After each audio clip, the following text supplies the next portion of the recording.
कौन सोच सकता था कि एक साधारण सा दूध का डिब्बा जिसे हम रोज बिना ध्यान दिए फेंक देते हैं, रे ब्रासलिन जैसे माइंडेड कैदी के हाथों में आते ही जेल तोड़ने का घातक हथियार बन जाएगा। रे ब्रासलिन ने उस डिब्बे को सिर्फ कचरा नहीं बल्कि अपनी आजादी का टिकट समझा। उसने धीरे से सावधानी के साथ उस डिब्बे को फाड़ा। जैसे ही उसने उसे खोला, अंदर से एक पतली चमकदार प्लास्टिक की शीट बाहर निकली। रे ब्रासलिन की आंखों में एक चिंगारी सी कौंधी। उसे अपनी योजना का पहला कदम मिल चुका था। मौका मिलते ही रे ब्रासलिन ने उस शीट को जेल के गेट पर लगे हाईटेक पासवर्ड लॉक के ऊपर चतुराई से चिपका दिया। जब गार्ड ने रात के सन्नाटे में पासवर्ड टाइप किया तो उसकी उंगलियों के निशान उस चमकदार शीट पर साफ साफ उभर आए। रे ब्रासलिन ने अपनी तेज नजरों से उन निशानों को पढ़ा और दिमाग में एलिमिनेशन मेथड का जादू चलाया। हर गलत संभावना को हटाते हुए उसने चंद मिनटों में सही पासवर्ड का कॉम्बिनेशन ढूंढ निकाला। लेकिन असली इम्तिहान अभी बाकी था। पासवर्ड तो मिल गया, पर गेट के बाहर का ताला खोलने के लिए हाथ कैसे पहुंचाया जाए? रे ब्रासलिन का दिमाग अब भी रुकने वाला नहीं था। उसने जेल की तंग कोठरी में उपलब्ध हर चीज को अपनी आजादी का टूल बनाने का फैसला किया। उसने टॉयलेट पेपर लिया, उसे पानी में भिगोया और छोटी छोटी गोलियां बनाई। फिर उसने अपने टूथपेस्ट की ट्यूब को निचोड़ा और उन गोलियों में मिलाकर एक चिपचिपा गाढ़ा मिश्रण तैयार किया। रे ब्रासलिन ने पास की एक पुरानी पत्रिक से एक मोटा कागज फाड़ा और उसमें इस चिपचिपे मिश्रण को सावधानी से लपेटा। लेकिन ये सब करने के लिए उसे कैमरे की नजरों से बचना था। रे ब्रासलिन ने पहले ही गार्ड की दिनचर्या को बारीकी से ऑब्जर्व किया था। हर बार जब गार्ड उसे सेल में बंद करके जाता, वो बाहर सिगरेट पीने और समय बिताने के लिए चला जाता। इस दौरान मॉनिटरिंग रूम 7 मिनट के लिए खाली रहता था। यही रे ब्रासलिन का सबसे बड़ा मौका था। रे ब्रासलिन जानता था कि जेल से भागने के लिए 3 चीजें जरूरी हैं। पहला, गार्ड्स की रूटीन की पूरी जानकारी, दूसरा, जेल के ढांचे का सटीक अंदाजा और तीसरा, बाहर किसी भरोसेमंद साथी का होना। रे ब्रासलिन ने पहले 2 चीजों पर पकड़ बना ली थी। उसने जेल के पास एक कमजोर जगह भी ढूंढ निकाली थी, एक फायर स्टेशन जो जेल की दीवार से सटा हुआ था। रे ब्रासलिन के पास ब्लैक सेल की लोकेशन का भी पता था। सब कुछ दिमाग में सेट करने के बाद उसने अपने प्लान को अमल में लाना शुरू किया। उसने जानबूझकर एक कैदी पर हमला कर उसे घायल कर दिया। जैसा उसने सोचा था वैसा ही हुआ। गार्ड्स ने उसे सजा के तौर पर ब्लैक सेल में डाल दिया। जब गार्ड खाना देने आया, रे ब्रासलिन ने चुपके से कागज की गोली छोटी खिड़की के ताले में डाल दी, जिससे वो आसानी से खुल गई। पासवर्ड सिर्फ 4 अंकों का था, जिसे रे ब्रासलिन ने चुटकियों में क्रैक कर लिया। ब्लैक सेल से निकलते ही उसने मॉनिटरिंग सिस्टम को हैक कर 1 मिनट पुराना फुटेज चला दिया ताकि गार्ड्स को कुछ पता न चले। इसके बाद उसने फायर स्टेशन से जुड़ी वेंटिलेशन पाइपलाइन को खोज निकाला। जब गार्ड सिगरेट पीने में व्यस्त थे, रे ब्रासलिन उस पाइप के रास्ते रेंगता हुआ बाहर निकल गया। बाहर उसकी साथी पहले से ही तैयार थी। उसने एक छोटी कार में विस्फोट कर दिया, जिससे फायर अलार्म बज उठा। गार्ड्स ने सीसीटीवी फुटेज चेक की, लेकिन सब कुछ सामान्य दिखा। इस बीच रे ब्रासलिन फायर स्टेशन में दाखिल हो चुका था। उसने जल्दी से एक फायर फाइटर की वर्दी चुराई और फायर ट्रक के नीचे छुप गया। अफरा तफरी का फायदा उठाकर वो ट्रक के साथ घटना स्थल तक पहुंचा और वहां से अपनी साथी की गाड़ी में बैठकर साफ बच निकला। यह रे ब्रासलिन की 14वीं जेल ब्रेक थी। और यहाँ ये खुलासा होता है कि वो कोई नॉर्मल अपराधी नहीं था। उसका असली काम जेलों की सिक्योरिटी सिस्टम को टेस्ट करना था। असल में वो एक सिक्योरिटी कंपनी का ओनर था, जिसकी वजह से वो नकली कैदी बनकर जेलों में घुसता और अपनी काबिलियत से बाहर निकलकर यह प्रूफ करता था कि जेल की सिक्योरिटी सिस्टम में सुधार की जरूरत है या नहीं। वो इतनी जेलों से भाग चुका था कि लोग कहने लगे कि ये बंदा किसी भी जेल को एस्केप कर सकता है। एक दिन CIA के लोग उसके पास आए और कहा कि उसे एक बहुत कड़ी और खुफिया जेल में जाना होगा, जिसका नाम या लोकेशन किसी को बताने का ऑर्डर नहीं था। ये मिशन बहुत खतरनाक था। बावजूद इसके रे ब्रासलिन मान गया, क्योंकि उसे लाखों डॉलर का ये ऑफर वर्थ इट लगा। कौन जानता था कि पैसा सच में इंसान से कुछ भी करवा सकता है। उन्होंने रे ब्रासलिन को एक नई पहचान और एक सीक्रेट एग्जिट कोड दिया, जिसका इस्तेमाल वो अगर कुछ गलत हो तो भागने के लिए कर सकता था। जाने से पहले उन्होंने उसके शरीर में एक ट्रैकिंग डिवाइस भी लगाया। जल्दी ही वो दिन आ गया जब उसे जानबूझकर अरेस्ट होना था, लेकिन अचानक कुछ लोगों ने उसे अगवा कर लिया और इलेक्ट्रिक शॉक दे दिया। इससे पहले कि उसे कुछ समझ आता, उन्होंने उसके हाथ से ट्रैकिंग डिवाइस को निकाल दिया और उसे बेहोश कर दिया। जब उसकी आंखें खुली तो उसने खुद को एक अजीब सी जेल में पाया, जिसमें हर रूम कांच का बना हुआ था और वहाँ हर जगह कैमरे थे।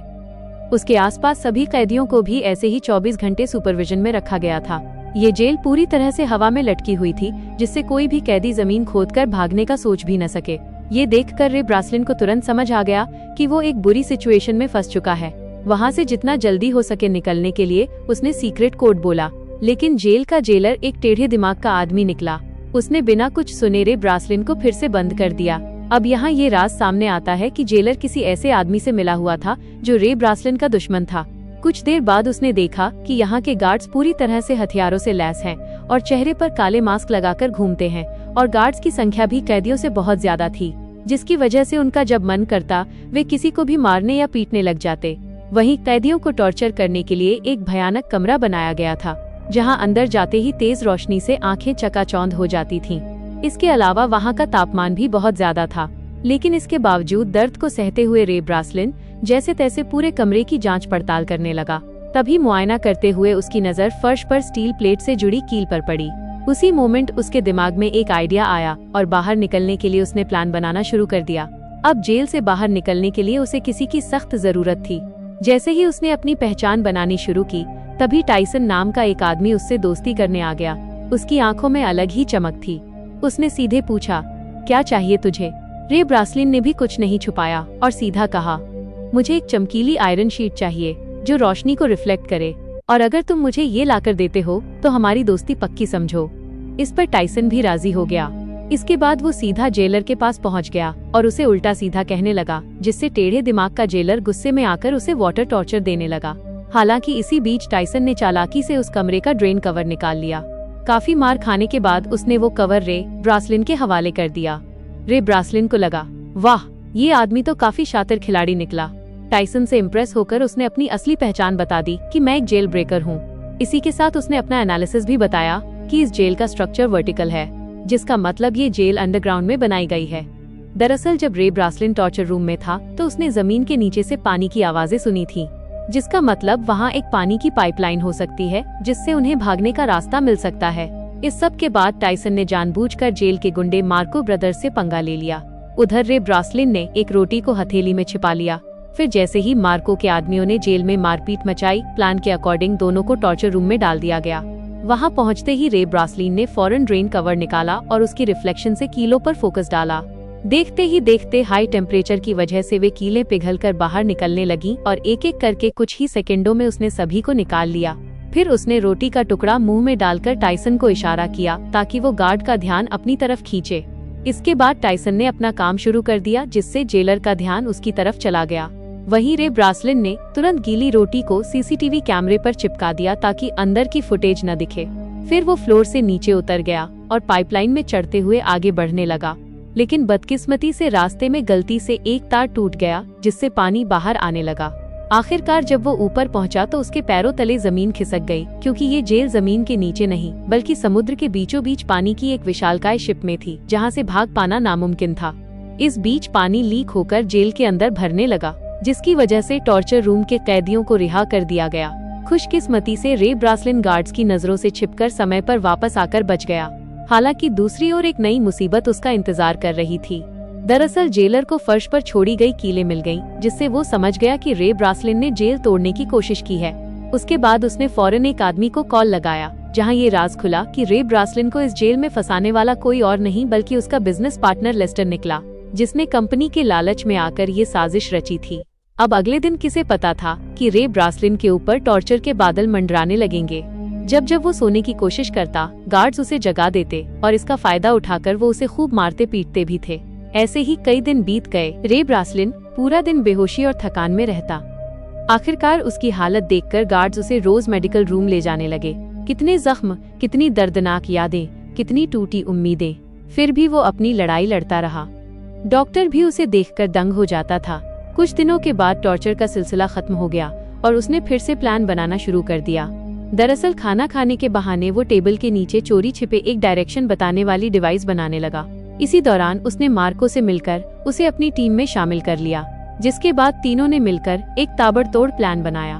प्लान के हिसाब से मार्को ने जेलर से झूठ बोला कि मेरे पास खुफिया जानकारी है जो मुझे डेक पर जाकर पहुंचानी है।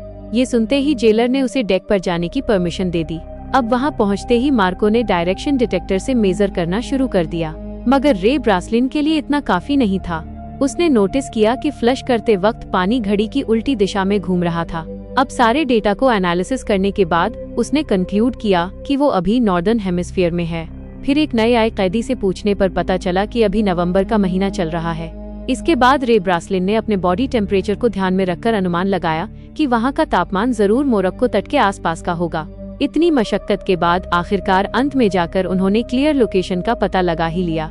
हालांकि लोकेशन पता होने के बावजूद वे वहां से निकलते भी तो कैसे। तभी टाइसन ने कहा कि अगर हम किसी तरह से बाहर मौजूद मेरे आदमियों तक मैसेज भेज सकें तो हमें यहाँ से निकलने से किसी का बाप भी नहीं रोक सकता। उसकी बातें सुनकर रे ब्रासलिन को लगा कि इस जेल का डॉक्टर शायद उसकी मदद कर सकता है। उसके बाद उन्होंने एक प्लान बनाया जिसके अकॉर्डिंग टाइसन ने जानबूझकर रे ब्रासलिन पर हमला कर दिया जिससे वो डॉक्टर के पास जा सके। ऐसे ही कई दिनों तक रे ब्रासलिन बीमार होने का नाटक करके रोजाना डॉक्टर के पास जाने लगा। डॉक्टर को भी रे ब्रासलिन का दर्द बर्दाश्त नहीं हुआ और वो उसकी मदद करने के लिए राजी हो गया। अब यहाँ ये खुलासा होता है कि दरअसल डॉक्टर भी यहाँ उम्र कैद की सजा काट रहा था, इसलिए उसने रे ब्रासलिन को उसके परिवार से मिलाने का वादा किया, जिसके बाद उसने गुप्त रूप से रे ब्रासलिन का मैसेज टाइसन के आदमियों को भेज दिया। सारी तैयारी हो चुकी थी। तभी रात को जेलर ने देखा कि रे ब्रासलिन दीवार पर कुछ टैप कर रहा है। असल में ये मोर्स कोड था और जब जेलर ने इसे डिकोड किया तो लिखा मिला कि कल सुबह सी ब्लॉक में दंगा होने वाला है। ये देखकर जेलर के पसीने छूटने लगे। उसने तुरंत सी ब्लॉक में 3 गुना सिक्योरिटी बढ़ा दी। अब उसे कौन बताए कि ये तो रे ब्रासलिन का मास्टर स्ट्रोक था। असली दंगा तो उसके अपने ब्लॉक में होने वाला था जहाँ सिर्फ 2 गार्ड्स ही बचे थे। अब जल्दी ही अगली सुबह 2 गैंग्स आपस में भिड़ जाते हैं। इस हंगामे का फायदा उठाकर रे ब्रासलिन, टाइसन और मार्को वहाँ से भाग निकलते हैं। तभी भागते भागते रे ब्रासलिन कैमरे के सामने आकर जेलर को चिढ़ाता है। गुस्से में आकर जेलर सभी गेट्स को बंद करवा देता है। फिर तीनों पाइपलाइन के रास्ते से जेल की छत की तरफ चढ़ते हैं। जब वे डेक के बिल्कुल पास पहुंचते हैं तो उनका रास्ता एक इलेक्ट्रॉनिक गेट से बंद हो जाता है, जिसे खोलने का बस एक ही रास्ता था कि पूरी जेल का पावर ऑफ कर देना। इस जोखिम भरे काम से सबको वापस पकड़ा जा सकता था। वहीं दूसरी तरफ जेलर ने मोशन डिटेक्टर के जरिए उनकी लोकेशन ट्रेस कर ली और फिर सारे गार्ड्स उनके पीछे लग गए। तभी भागने के दौरान मार्को को गोली लग जाती है। वो समझ जाता है कि उसका जिंदा बचना अब मुश्किल है, इसलिए वो अपने साथियों को भागने को कहता है और अकेले गार्ड्स को रोकता है। जैसे तैसे रे ब्रासलिन नीचे पावर रूम तक पहुंचकर पूरे शिप का पावर ऑफ कर देता है और ऊपर गेट खुलते ही टाइसन तुरंत डेक तक पहुंच जाता है। खुशकिस्मती से वहां हेलीकॉप्टर भी पहुंच चुकी थी, लेकिन टाइसन के मजबूत इरादों की वजह से वो रे ब्रासलिन को अकेला छोड़कर जाता भी तो कैसे। उसने मशीन गन उठाई और सामने आने वाले गार्ड्स पर गोलियां चलानी शुरू कर दी। वहीं दूसरी तरफ रे ब्रासलिन छुपकर पानी के एक टैंक में घुस गया जहां उसे ढूंढ पाना मुश्किल था। ये देखकर जेलर ने तुरंत आदेश दिया कि शिप को दोबारा रिस्टार्ट करो, जिससे जिस पानी के टैंक में रे ब्रासलिन छुपा था वो अपने आप फ्लश होने लगा, जिससे रे ब्रासलिन फौरन समुद्र में जा गिरा। रे ब्रासलिन का दिमाग देखकर जेलर के तो होश ही उड़ गए। वहीं इधर टाइसन ने एक बंदूक उसकी तरफ फेंकी। रे ब्रासलिन ने तुरंत कैच किया और कुछ गोलियां फायर कर दी, जिससे जेलर के पीछे रखे तेल के ड्रम फट गए। इसी के साथ जेलर की वहीं मौत हो गई। अब सब कुछ शांत हो गया और वे दोनों अफ्रीकन तट पर पहुंच गए। अचानक सामने से एक गाड़ी आई जिसमें से एक लड़की उतरी। वो लड़की और कोई नहीं बल्कि जेसिका निकली, जिसने रे ब्रासलिन को ये मिशन का ऑफर दिया था। तब रे ब्रासलिन को पूरी बात समझ आई। ये सारा प्लान टाइसन की बेटी का था। दरअसल जेसिका ने अपने पिता को बचाने के लिए उसे जेल में भिजवाया था और रे ब्रासलिन की चालाकी से उसे बाहर भी निकलवा लिया। आखिरकार रे ब्रासलिन के चेहरे पर एक प्यारी सी मुस्कान खिल उठी और ऐसे ही संघर्ष और हार न मानने के जज्बे से वे लोग अपने परिवार से वापस मिल सके। और इसी मुलाकात के साथ ये खूबसूरत फिल्म यहीं खत्म हो जाती है। तो दोस्तों, आपको ये मूवी पसंद आई होगी। अगर पसंद आई है तो वीडियो को लाइक करके चैनल को सब्सक्राइब कर ले, जिससे आपको और भी मूवीज देखने मिल सके।